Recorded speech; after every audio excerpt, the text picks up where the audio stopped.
आज हम बात करेंगे ब्रेन, हिंदी में जिसको बोलते हैं मस्तिष्क या फिर दिमाग। तो क्या आप जानते हैं कि हमारा जो ब्रेन है, मस्तिष्क है, वो दुनिया का सबसे जटिल और शक्तिशाली अंग है और हमारे शरीर की हर छोटी से बड़ी गतिविधियों को ये ब्रेन कंट्रोल करता है। ठीक है, और आज की वीडियो में हम ब्रेन से जुड़ी कुछ हैरान कर देने वाली बातें भी देखेंगे, जिसके लिए आपको हमारे साथ वीडियो के लास्ट तक बने रहना है। हेलो एवरीवन, मेरा नाम शालू और आप देख रहे हैं पूर्वांचल की पाठशाला में।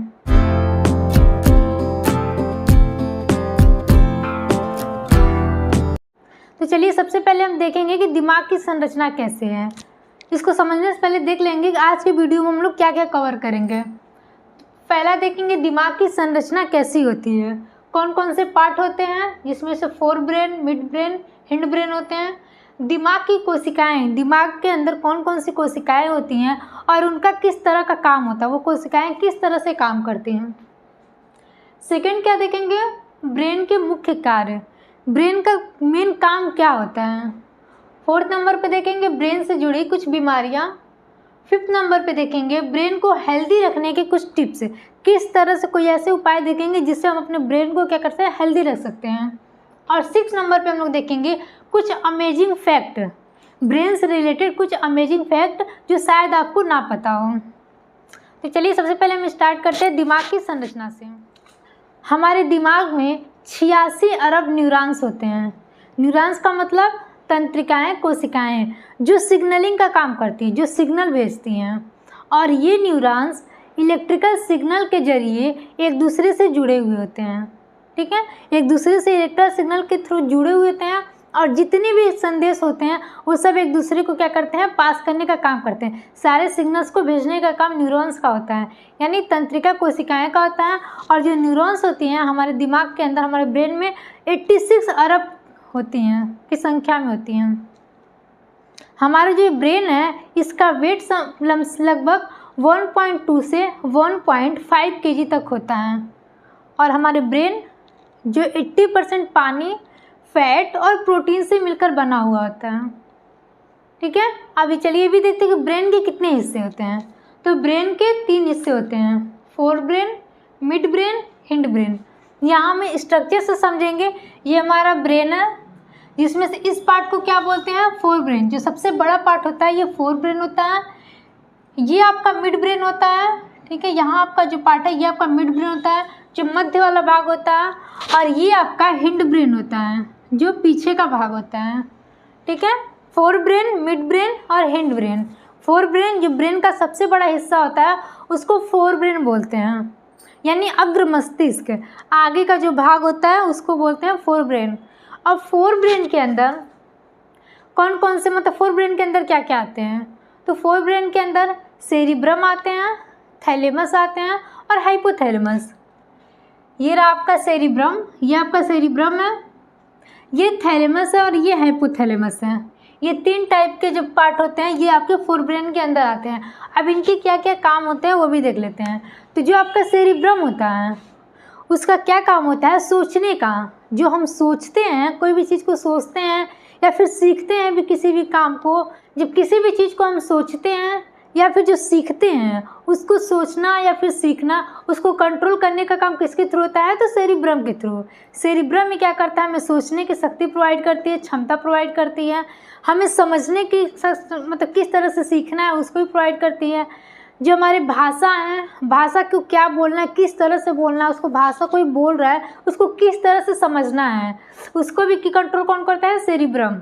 और जो हमारी इमोशंस हैं, ठीक है, हमारे जो इमोशंस होते हैं उसको भी कंट्रोल करने का काम इस सेरिब्रम का होता है। ठीक है, सेरिब्रम के थ्रू हमारी सोचने की शक्ति, क्षमता, सीखने की क्षमता, हमारी भाषा और हमारी इमोशंस, ये सब को कंट्रोल करने का काम कौन करता है, सेरिब्रम। जैसे एग्जाम्पल्स में हम समझा सकते हैं। अभी मैं जो आपको बता रही हूँ और आप मेरी बातों को क्या समझ रहे हैं, तो जो मैं बोल रही हूँ और मेरी बातों को समझ रहे हैं, तो ये सब किसके थ्रू है, समझ रहे हैं किसके थ्रू हो रहा है, ये आपके सेरिब्रम के थ्रू हो रहा है। ठीक है, सेरिब्रम की वजह से आप मेरी बातों को क्या सुन रहे हैं और समझ रहे हैं। तो सेरिब्रम देख लिया। अब सेकेंड कौन से पार्ट आते हैं उसमें, थैलेमस। ये सब फोर ब्रेन के अंदर हम बता रहे हैं। थैलेमस का क्या काम होता है, ये सेंसरी जानकारी देते हैं। अब सेंसरी जानकारी का मतलब क्या होता है, जैसे हमारी आँख है, ठीक है, आँख से कोई चीज़ दिखाई दिया, ठीक है, तो आँख से कोई चीज़ दिखाई देना मतलब सेंस कर रहा है, तो ये किसके थ्रू सेंस कर रहा है, किसके थ्रू देख रहा है, तो थैलेमस के थ्रू हो रहा है। कोई चीज़ कान से सुनना, कोई कुछ बोल रहा है, उसकी आवाज़ को हम अपने कान से सुन रहे हैं, तो वो सुनने का काम किसके थ्रू हो रहा है, थैलेमस के थ्रू होता है। हमारी त्वचा पे कोई यदि हमें टच करता है, स्किन से किसी से टच हो जाता है, या फिर हम किसी चीज़ को छूते हैं, जल जाते हैं, या फिर कोई चीज़ ठंडा है, इन सब को समझने, इस सब को किस तरह से मतलब फील करना है, सेंस करने की शक्ति किसके थ्रू होती है, थैलेमस। थैलेमस क्या कहता है, सेंसरी जानकारी देता है। जैसे आँख से रिलेटेड हो गई, कान से रिलेटेड हो गया और त्वचा से रिलेटेड हो गया, ये सारी जानकारी को ब्रेन तक पहुंचाता है। अब नेक्स्ट क्या है आपका, हाइपोथैलेमस। हाइपोथैलेमस का क्या काम होता है, नींद, जो हमें नींद आती है, नींद आती है तो उसको कंट्रोल करने का काम हाइपोथैलेमस के थ्रू होता है। ये जो हाइपोथैलेमस होता है वो हमारी नींद को कंट्रोल करता है। जो हमें प्यास लगती है, प्यास लगने की फीलिंग जो आती है वो हमारे हाइपोथैलेमस से होती है। पानी पी लिया फिर प्यास बुझ गया, वो सब किसके थ्रू होता है कंट्रोल, तो हाइपोथैलेमस के थ्रू। भूख लगना, हार्मोन्स जो हमारे रेगुलेट होते हैं हमारे बॉडी के अंदर, वो हार्मोन्स, हमारा बॉडी का टेम्परेचर कितना है, कितना होना चाहिए, कैसे कभी कब ज़्यादा होता है तो कभी कम हो जाता है, टेम्परेचर या फिर इमोशंस भी जो होते हैं, इस सब को कंट्रोल करने का काम आपका इस हाइपोथैलेमस का होता है। तो फोर ब्रेन के अंदर हम लोगों ने क्या क्या देख लिया, आपका सेरिब्रम, थैलेमस और हाइपोथैलेमस, ठीक है। सेरिब्रम जो हमें सोचने समझने की क्षमता होती है उसको कंट्रोल करता है। थैलेमस जो हमारी सेंसरी होती है, सेंसरी से रिलेटेड जानकारी होती है, उसको कंट्रोल करने का काम थैलेमस का होता है।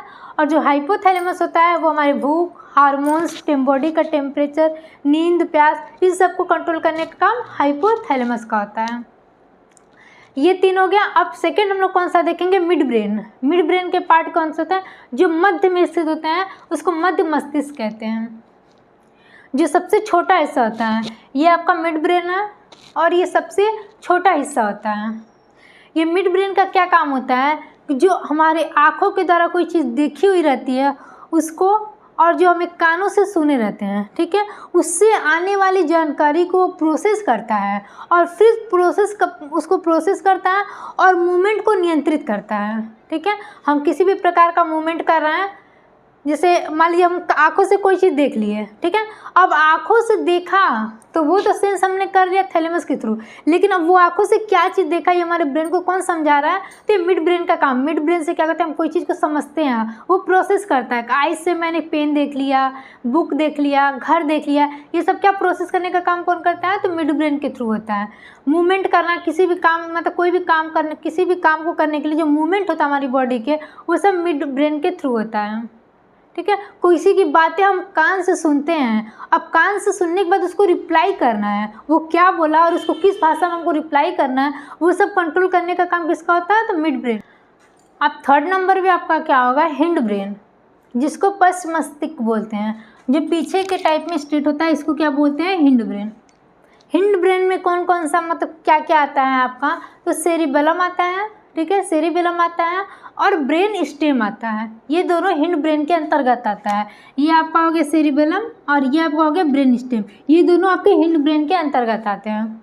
सेरिबेलम का क्या काम होता है कि ये सेरिबेलम आपका पीछे का और होता है और ये हमारे बैलेंस, ठीक है, हमारी बॉडी की जो बैलेंस होती है, किस तरह से कोई काम करना है उसके बैलेंस को और हमारे मूवमेंट को ये क्या करता है, कंट्रोल करने का काम करता है।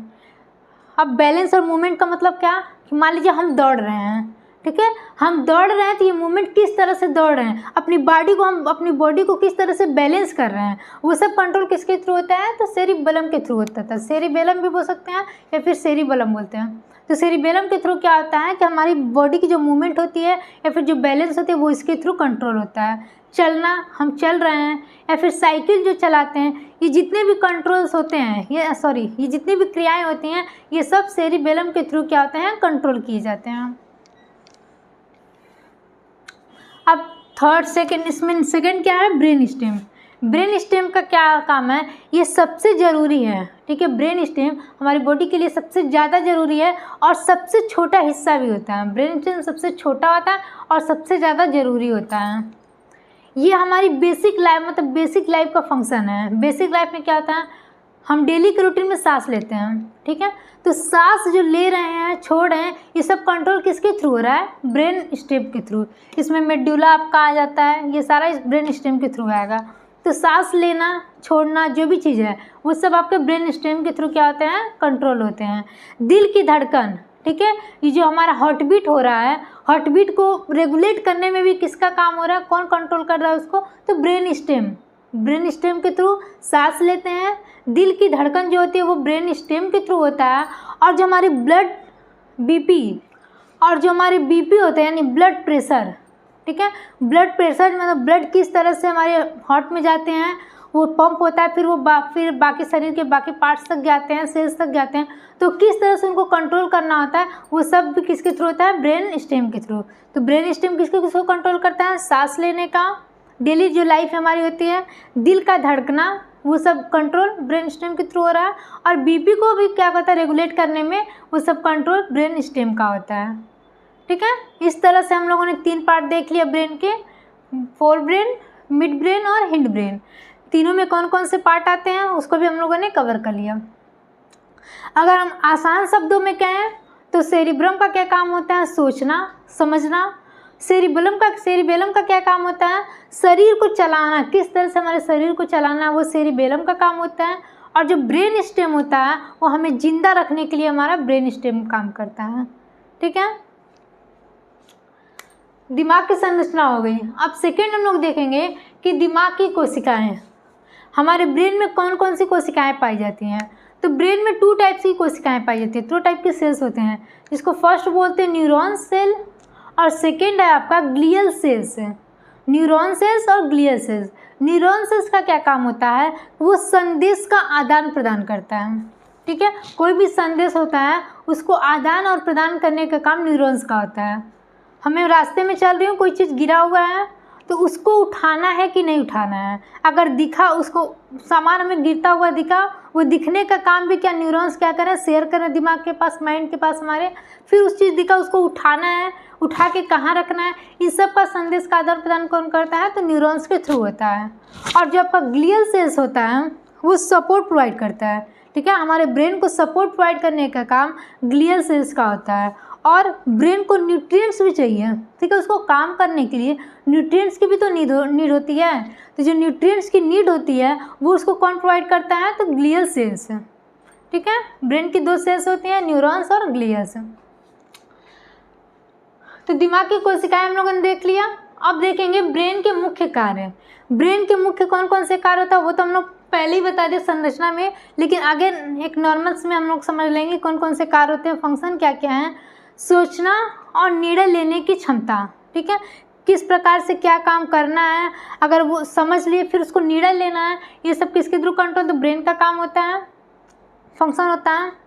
याददाश्त, ठीक है, किसी चीज़ को याद रखने की जो क्षमता होती है, किसी चीज़ को सीखने की जो क्षमता होती है, वो सब किसका फंक्शन होता है, तो ब्रेन का। ब्रेन के थ्रू ही हम किसी चीज़ को याद रख पाते हैं, किसी भी काम को सीख पाते हैं।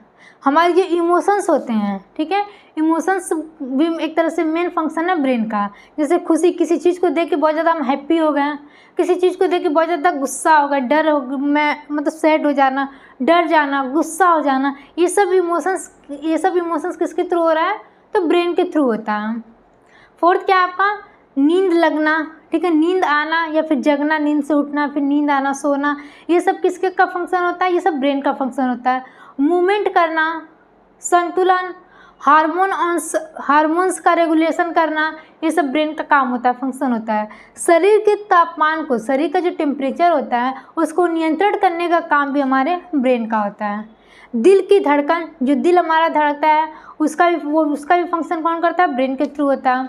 हमारी सांसों का जो नियंत्रित होता है, किस तरह से हम सांस ले रहे हैं फिर छोड़ रहे हैं, उसमें जो नियंत्रित होता है, उस नियंत्रित किया जाता है, उसका भी फंक्शन ब्रेन के थ्रू होता है, ठीक है। तो ये हमारे ब्रेन के फंक्शंस हो गए। अब हम लोगों ने देख लिया कि ब्रेन के इतने सारे काम हैं, ठीक है, यानी समझ लो कि हमारे बॉडी जितने भी काम हो रहे हैं सारे हमारे ब्रेन के थ्रू हो रहे हैं। अगर हमारा ब्रेन नहीं काम करेगा तो हमारी मतलब लाइफ जीरो के बराबर है समझ लीजिए। तो ब्रेन को सुरक्षित, अगर सबसे ज़्यादा इम्पोर्टेंट हमारे बॉडी में अंग है तो वो ब्रेन है। तो अब ब्रेन जब इम्पोर्टेंट है तो उसको सुरक्षा भी तो चाहिए। तो ब्रेन को सुरक्षा किसके थ्रू मिलता है? तो स्कल के थ्रू। ब्रेन के ऊपर ऐसे स्कल्स होते हैं जो ब्रेन की क्या करते हैं? सुरक्षा करते हैं, ठीक है। और CSF होते हैं। CSF का मतलब क्या हुआ? Cerebro spinal fluid. Cerebral spinal fluid. Skull और CSF के थ्रू हमारे ब्रेन को क्या कहते हैं? सुरक्षा मिलती है, ठीक है। CSF क्या, जो इन दोनों का क्या काम है कि ब्रेन को चोट ना लगे। ब्रेन को अगर थोड़ी सी भी चोट लग गई तो वो डैमेज तुरंत हो जाएगा। तो ब्रेन को चोट लगने से बचाने का काम स्कल का और CSF का होता है। और CSF का काम होता है कि वो ब्रेन को क्या कहता है? न्यूट्रिशन प्रोवाइड करता है, ठीक है। ब्रेन को न्यूट्रिशन भी प्रोवाइड करने का काम आपका सेरिब्रल स्पाइनल फ्लूइड का होता है और उसको सुरक्षा भी प्रोवाइड करता है सेरिब्रल और स्कल। तो ब्रेन के कार्य हम लोगों ने देख लिया। अब हम 4th नंबर पे देखेंगे ब्रेन से जुड़ी कुछ बीमारियां। ब्रेन से जुड़ी कौन कौन सी बीमारियां हो सकती हैं? तो फर्स्ट है आपका स्ट्रोक। स्ट्रोक में बीमारी में स्ट्रोक जो डिजीज होता है उसमें क्या होता है कि जो हमारे ब्रेन में ब्लड की सप्लाई होती है, ठीक है, ब्रेन में जो ब्लड की सप्लाई होती है वो सप्लाई होना बंद हो जाता है।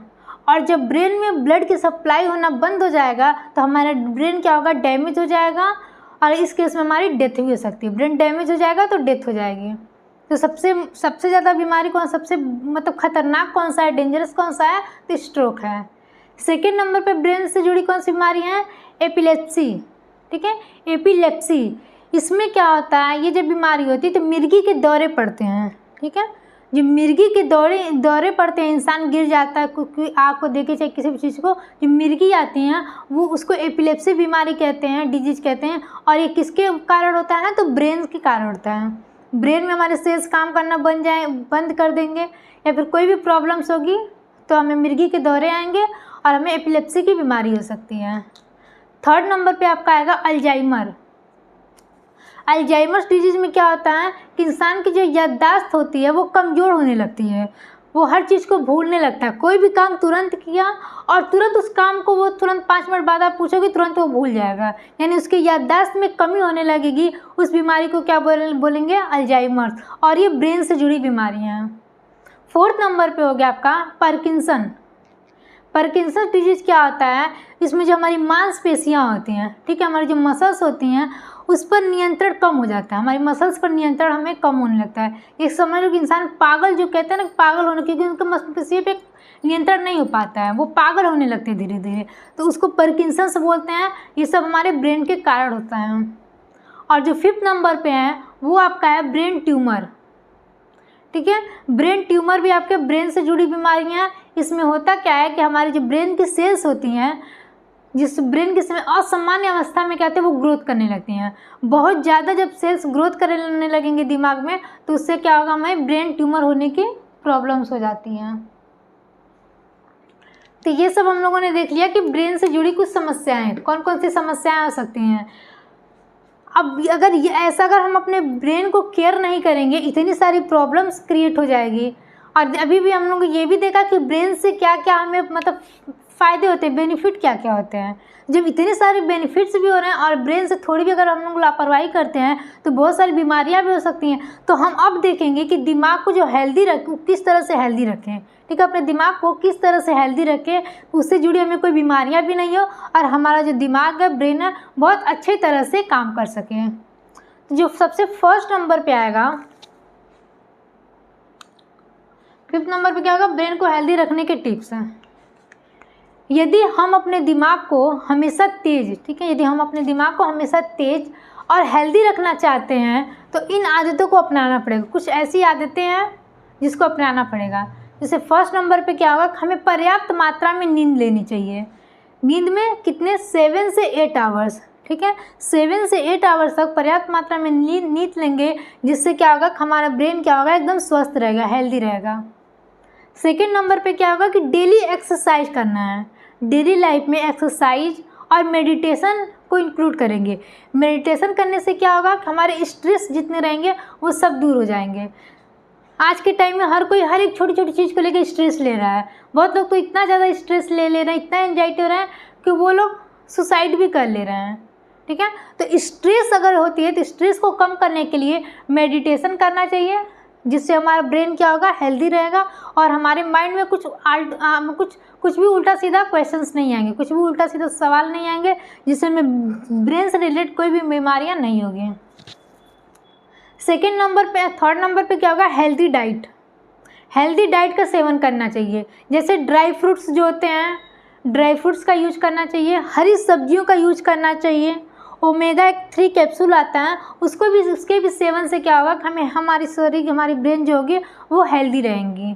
ठीक है, और जब हेल्दी रहेंगी तो कोई बीमारियां नहीं होंगी और हम बहुत अच्छे तरह से काम कर सकते हैं। फिफ्थ नंबर पे आपका क्या आएगा, अल्कोहल।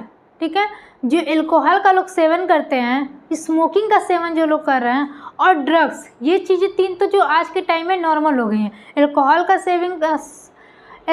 सेवन करना, स्मोकिंग का सेवन करना और ड्रग्स, इन तीन चीज़ों को अगर सेवन करेंगे तो हमारा ब्रेन कभी भी हेल्दी नहीं रह सकता है और धीरे धीरे हमारे ब्रेन को क्या करेगा, डैमेज करते चला जाएगा।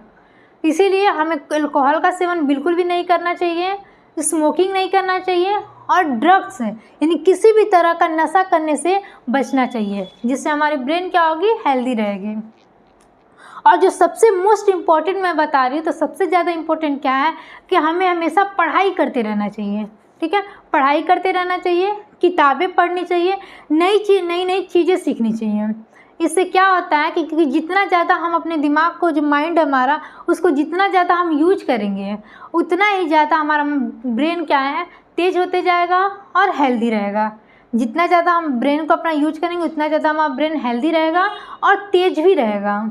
इसलिए ब्रेन को तेज़ रखने के लिए, हेल्दी रखने के लिए सबसे ज़्यादा ज़रूरी है हमेशा पढ़ाई करते रहें, कुछ ना कुछ पढ़ते रहें। किताब नहीं कुछ है तो किताबें ही कुछ पढ़ते रहें, न्यूज़पेपर्स ही पढ़ते रहें, कोई ना कोई नई चीज़ें सीखने की कोशिश करें, जिससे ब्रेन हमारा क्या रहेगा, हमेशा हेल्दी रहेगा।